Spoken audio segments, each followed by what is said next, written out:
আসসালামু আলাইকুম। কেমন আছেন সবাই? আশা করছি সবাই খুব ভালো আছেন। আলহামদুলিল্লাহ, আল্লাহর অশেষ রহমতে আমরাও খুব ভালো আছি। তো সকাল সকাল নাস্তা বানাবো। নাস্তার জন্য এখানে বাজিটা করে নিচ্ছি, আলু ভাজি আর রুটি করব। তো দেশের পরিস্থিতি কিন্তু ভালো না আর কি। আর আমাদের এইখানের পরিস্থিতি একেবারেই অনেক খারাপ। তো দোয়া করবেন সবাই সবার জন্য, যাতে সবাই ভালো থেকে সুস্থ থাকি। এটাই কিন্তু আমাদের দোয়া, এছাড়া কিন্তু আমরা কিছুই করতে পারি না। আমাদের মতো মানুষরা যারা আমরা ঘর থেকে বাইরে হতে পারি না আর কি। তো এটা ছাড়া আমাদের আর কিছু করার নাই। সবাই দোয়া করবেন সবার জন্য, যাতে এইসব ইয়াগুলো বন্ধ হয়ে একদম দেশটা ঠান্ডা হয় আর কি। তো এখানে সকালে রুটি বানাবো। তো রুটি কিন্তু আমরা খাই। তো বাচ্চারা কিন্তু রুটিটা তেমন একটা পছন্দ করে না। পরোটা, ওদের জন্য পরোটা বানাইতে হয়। তো সবশেষে ওদের জন্য পরোটা বানিয়ে নিব। তো এটাই, এছাড়া আর কি করবো বলেন। তো অনেক অবস্থা যেহেতু খারাপ, এসব সবসময় মনের মধ্যে একটা আতঙ্ক থাকে, একটা ভয় থাকে, কখন কী যে হয়ে যায় আর কি। এটাই সবসময় একটা ভয়ের মধ্যে থাকি। তো আল্লাহর কাছে প্রার্থনা করি আল্লাহ যেন সব কিছু সমাধান করে সুন্দরভাবে একদম সবাই সবার ঘরে ফিরে যায়, এরকম একটা অবস্থা হয়। এগুলো যাতে সব বন্ধ হয় অতি তাড়াতাড়ি, এটাই আল্লাহর কাছে দোয়া করি আর কি। তো এখানেই তো বাচ্চাদের জন্য পরোটা বানিয়ে নিতেছি। পরোটাটা ভালো করে ভেজে তারপরে উঠায় রাখবো আর কি।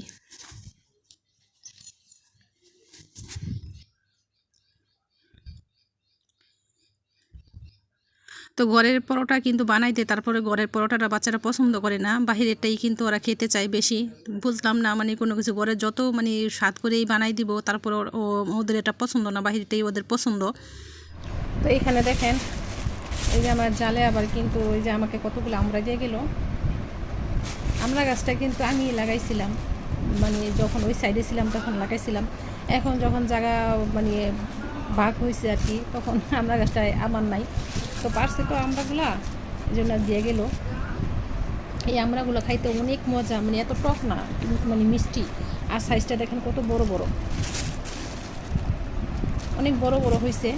সবসময় এরকম বড় বড় হয় যখন সিজনেরগুলো, আর যখন ইয়া থাকে, 12 মাইয়া যেগুলো থাকে ওইগুলো একটু ছোটো ছোটো হয়। ওইগুলো যে একদম পারছে, মনে হয় সকালে পারছে, যে পরে দেখা যাচ্ছে আমার দিয়ে গেল।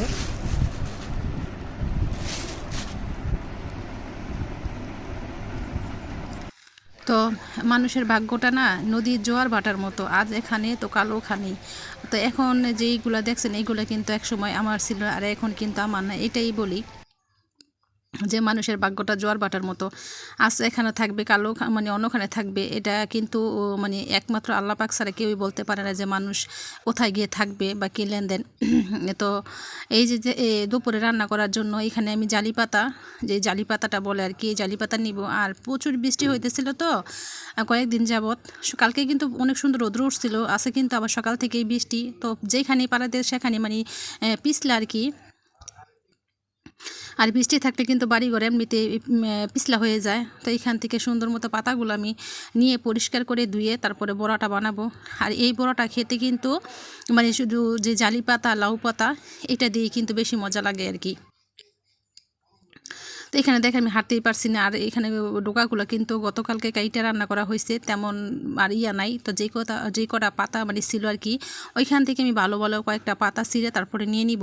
আর এখানে দেখেন আর এত মশা, কি বলবো, মশার কয়েকটা দিন ধরে যেন প্রচুর পরিমাণ মশা বাড়ছে। যেখানে রান্না করে যাই বা যেই কাজে করি, তখন কিন্তু কয়েল না জ্বালালে কিন্তু বসতেই পারি না মশার যন্ত্রণায়। তো এইখানে আমি বসছি, আমার মনে হয় যে পাও দুইটা আমার একদম খাইয়ে ফেলছে মশায়। এই জন্য আমি ঝটপট উঠে নিছি। তো এখন এগুলা পরিষ্কার করে যেই পোকা থাকে, কি ছোটো ছোটো পোকা থাকে, এই পোকাগুলো একদম বাইসে আগে দেখবো আছে কিনা পাতার মধ্যে, তারপরে পানি দিয়ে ধুয়ে পরিষ্কার করে নিব। তো এখানে দুপুরবেলা আমি রান্না করে চলে যাব রান্না করার জন্য। তো আমার রান্নাঘরটা যেহেতু একটুখানি দূরে, তো যাইতে হয় সব একসাথে নিয়ে, তারপরে কিন্তু রান্নাঘরে ঢুকতে হয়। তারপরে যেইগুলা রান্না করবো আর কি, ওইগুলো একসাথে সব নিয়ে রান্নাটা শেষ করে তারপরে আমি এই ঘরে চলে আসি। তার বেশি দিন নয়, হয়তো আমার কষ্টে দিন শেষ হবে আর কি।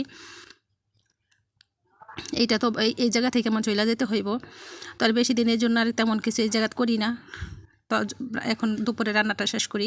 তো আমি রান্না করে চলে আসছি রান্না করার জন্য। তো এখানে আমি বসাই দিছি বট।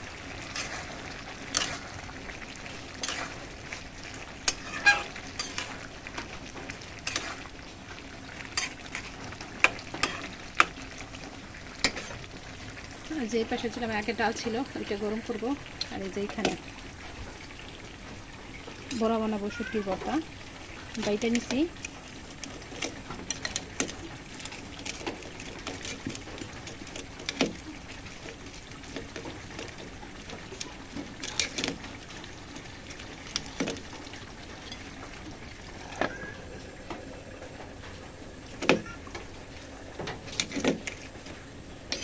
ভালো করে মিক্স করে নিব, তারপর পাতার মধ্যে দিয়ে বড়াটা বানাবো।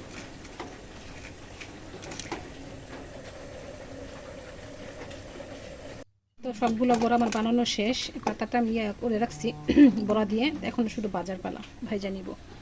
তো আমি কড়াই কিন্তু বসাই দিছি, তেলটা দিয়ে দিব। তেলটা গরম হয়ে গেলে তারপরে আমি আস্তে আস্তে দিয়ে দিব।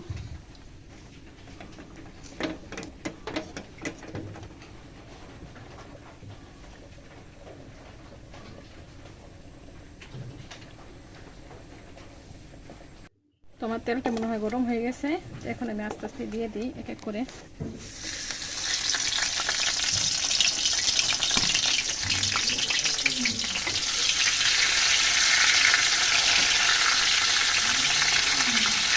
আমি দিয়ে নিই সবগুলোর সাথে। আমি উল্টাই দিব একটুখানি, এক পাশ মনে হয় মানে হয়ে গেছে, তো এই জন্য আমি একটা একটা করে উল্টাই দিই।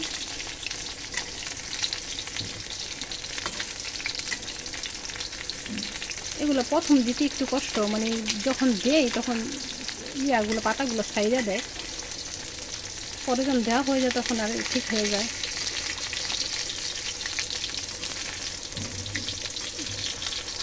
উল্টে দুটোটা পাশ ভালো করে ভাইজা নিব।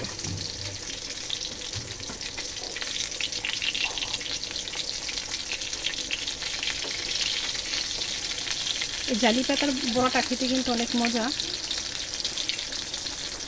ওই যে বানাইতে একটু কষ্ট, কারণ এই ভর্তাটা বানাইতে হয় পাটায় দইলে আর কি, এই জন্য আমরা তো খেতে অনেক মজা।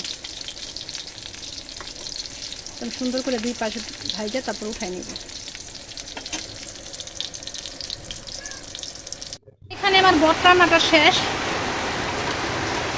এখন একটু জিরার ফাঁকি দিয়ে দিব।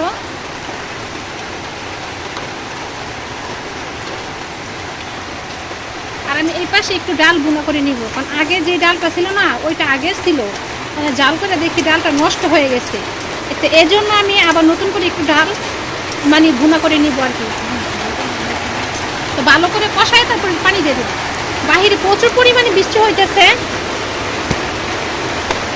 দেখেন।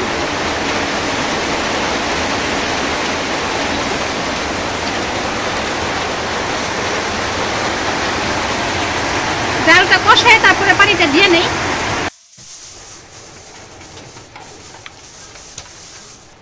তোমার ডালটা রান্না করা শেষ, এখন নিয়ে যাবো ঘরে। রান্না বাড়া শেষ, দুপুরকার মতো মানে আজকের মতো রান্না বাড়া শেষ আর কি।